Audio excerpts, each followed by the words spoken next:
Bom dia, bem-vindo ao canal Minha Herança e eu gostaria de compartilhar com você algo bem objetivo, um panorama rápido do Salmo 36, que é o salmo que eu estou estudando. Veja, esse salmo dá para ser dividido de maneira bem simples aqui, que eu quero que você perceba isso. Olha só, os primeiros versículos ele traz para nós a visão do ímpio e os outros versículos do 5 ao 9 ele vai fazer um contraste com a glória de Deus. Eu queria que você pensasse comigo sobre isso, imaginasse um quadro, como se nós tivéssemos esses nossos quadros aqui atrás de mim, onde eu gravo. E de um lado nós temos o retrato escuro, com cores mais densas do ímpio, da vida do ímpio. E logo na sequência, depois de descrever o ímpio, o salmista começa a pintar o outro lado do quadro, onde ele vai falar da glória de Deus, onde ele vai pintar um quadro com cores leves, reluzentes, trazendo para nós um contraste entre o ímpio, a vida do ímpio e a glória de Deus. Por isso que esse salmo é tão belo e tão maravilhoso e eu quero compartilhar com você rapidamente aqui, para você ter essa perspectiva conforme você caminha na sua vida, no seu dia a dia, vendo quão grande é a diferença entre o ímpio e a glória de Deus e aqueles que caminham debaixo da sua justiça.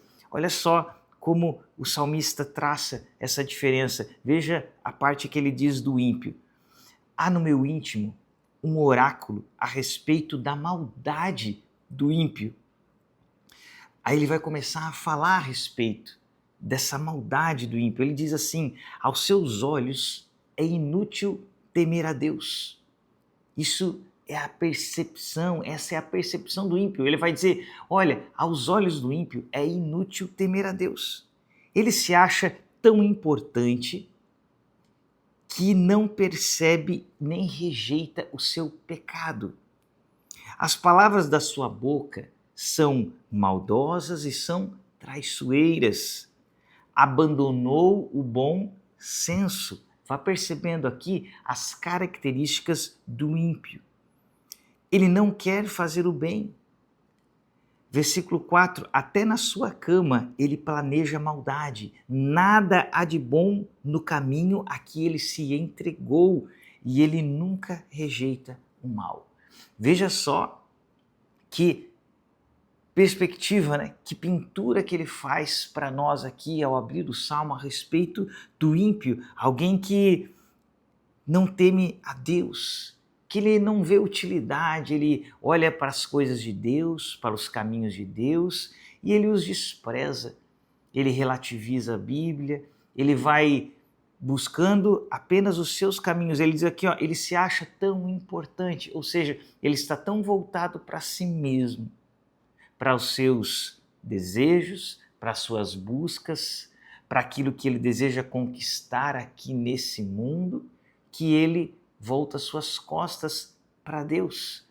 E ele vai então rejeitando todo o conceito de pecado, relativizando todas as coisas. Na sua boca se encontra apenas palavras maldosas e traiçoeiras, e o texto vai dizer que então ele abandona o bom senso.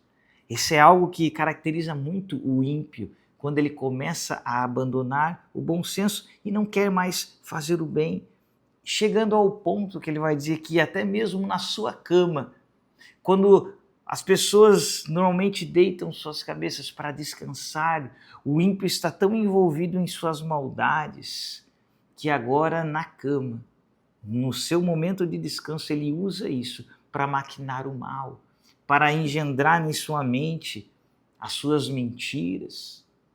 Veja como que um homem pode chegar num fundo de poço tão grande, quando a sua maldade chega a níveis em que ele vai dizer que ele nunca rejeita o mal. E aqui ele está caracterizando para nós, o salmista, justamente trazendo para nós uma caricatura da impiedade, para que as pessoas possam ver a impiedade como de fato ela é. Mas Por que ele faz isso? Porque justamente quando nós somos confrontados com uma caricatura, com algo que traz uma expressão muito mais forte, então nós nos chocamos.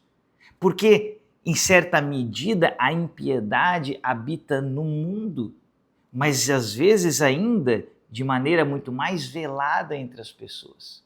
Veja, enquanto eu gravo esse vídeo, nós estamos aqui em fevereiro de 2026, nós temos um escândalo acontecendo e o mundo inteiro está falando sobre isso. Caso do Jeffrey Epstein, aonde nós temos ali documentos e mais documentos vindo à tona, ao conhecimento público, a respeito de coisas terríveis feitas por um homem poderosíssimo, com muito dinheiro e influente, que envolveu vários outros nomes importantes. Tráfico de pessoas, de crianças, abuso sexual, rituais satânicos e as coisas mais terríveis que possam acontecer. E o interessante que eu quero chamar a tua atenção é que por esse ser um caso tão caricato, onde a maldade do coração do homem fica tão exposta, até mesmo esse mundo ímpio fica escandalizado. É tão interessante perceber isso.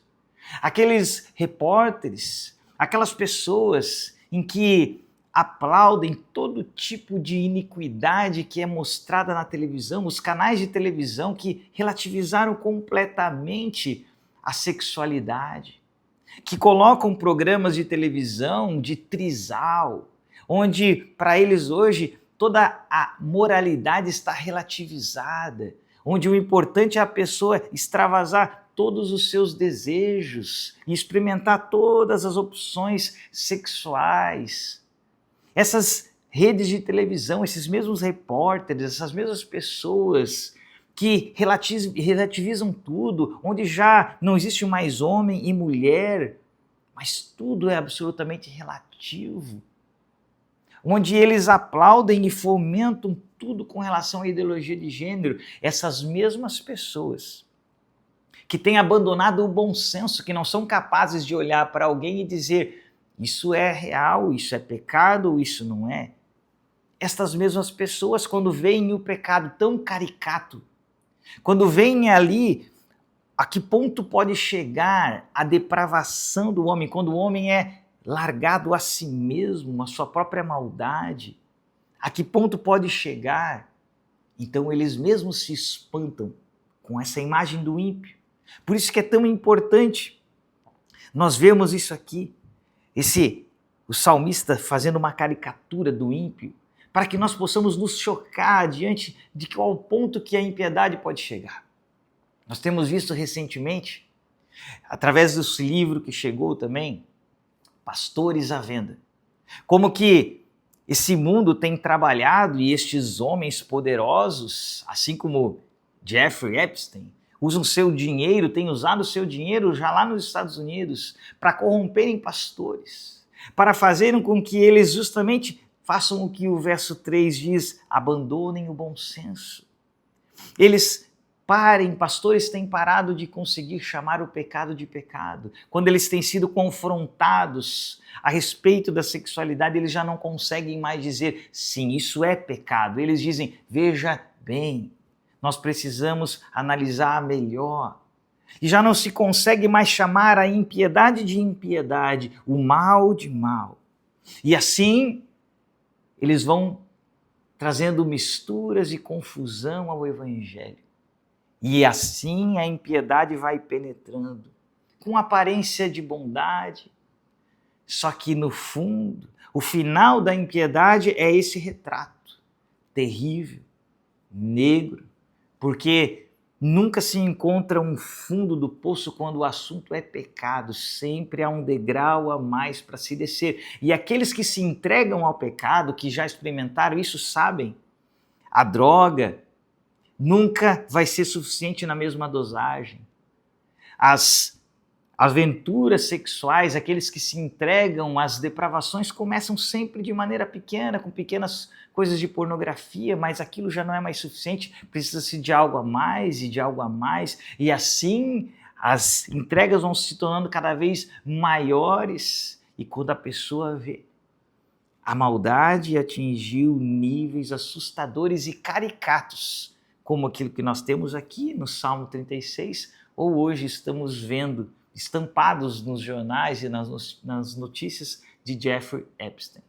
Mas a beleza aqui é que o salmista está ali olhando para o ímpio, vendo aquele quadro terrível, com cores densas, de trevas, e de repente é como se ele levantasse seus olhos e contemplasse agora o quadro da glória de Deus. E veja só a diferença, perceba a diferença entre a vida do ímpio, a impiedade desse mundo e a glória de Deus. Olha que belo.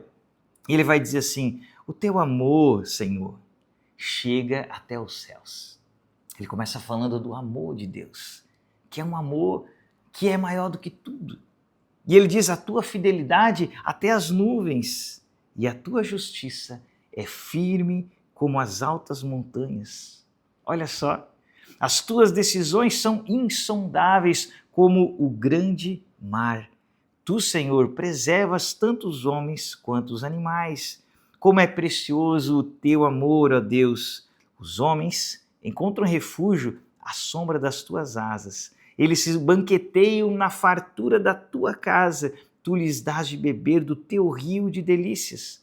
Pois em ti está a fonte da vida. Graças à tua luz, vemos a luz. Olha só a diferença entre a vida do ímpio e a glória de Deus e aquele que se coloca diante desse Deus. Olha só o que ele vai dizer ali no verso 6. A tua justiça é firme como as altas montanhas. Nós aqui em Jaraguá do Sul, nós temos o privilégio de vivermos cercados de lindas montanhas. Eu aqui mesmo, do meu lado aqui, eu tenho uma montanha belíssima. E quando você olha para uma montanha assim tão grande, tão enorme, você justamente vê essa grandeza, esse poder, ela evoca isso, a montanha irremovível, poderosíssima. E ele diz, olha, a justiça do nosso Deus, ela é firme como essa montanha. O Spurgeon, ao comentar esse salmo, e eu sempre uso esse livro aqui para acompanhar, para estudar salmos, eu falo um pouco desse livro, lá se você buscar em livros e filmes aqui no canal, você vai ver eu falando sobre esse livro aqui, preciosíssimo para estudar os salmos. Olha o que Spurgeon fala a respeito disso aqui, quando o salmista diz que a justiça de Deus ela é firme como as altas montanhas. Olha o que ele diz. Quem que pode subornar o juiz de toda a terra? Ou quem pode, por ameaça, compeli-lo a distorcer o julgamento? Nem mesmo para salvar os seus eleitos, o Senhor suportaria que a sua justiça fosse ignorada. Olha isso. Atravessando o caminho de todo homem ímpio que sonha com o céu, estão os eminentes Andes da justiça divina, que nenhum pecador não regenerado poderá escalar. Veja só, quando nós comparamos a justiça do nosso Deus a essas altas montanhas irremovíveis, intransponíveis pelo homem, ele diz, olha, quem que pode subornar? Nós vivemos hoje em tempos em que ninguém mais confia na justiça brasileira. Nós sabemos que juízes podem ser comprados, agir por interesses próprios, mas quando nós falamos da justiça de Deus, essa justiça não pode ser comprada. Essa justiça não pode ser distorcida. A justiça do nosso Deus, ela é tão firme como a montanha que ele diz aqui, que até mesmo para salvar os seus eleitos, Deus não deu um jeitinho. Deus não poderia simplesmente dizer, não, esse grupo aqui são os meus eleitos, então a estes eu vou salvar, porque eu quero. Não, Deus é um Deus justo e santo. Ele não poderia simplesmente perdoar os pecados de maneira deliberada, não. Esse é o grande dilema das Escrituras, como que um Deus santo e justo pode perdoar seres pecadores como nós. Mas esse dilema é resolvido na cruz. Por isso que Deus não é leviano nem mesmo com o pecado dos seus escolhidos. Ele mesmo, a Bíblia vai dizer que ele se encarna. O Deus Filho habita entre nós e morre em nosso lugar, para que então assim, por causa do seu sacrifício perfeito, do seu sangue, nós pudéssemos agora então ser resgatados. Percebe a justiça de Deus? Ela é tão poderosa, ela é tão firmada como uma montanha, que com Deus não há jeitinho.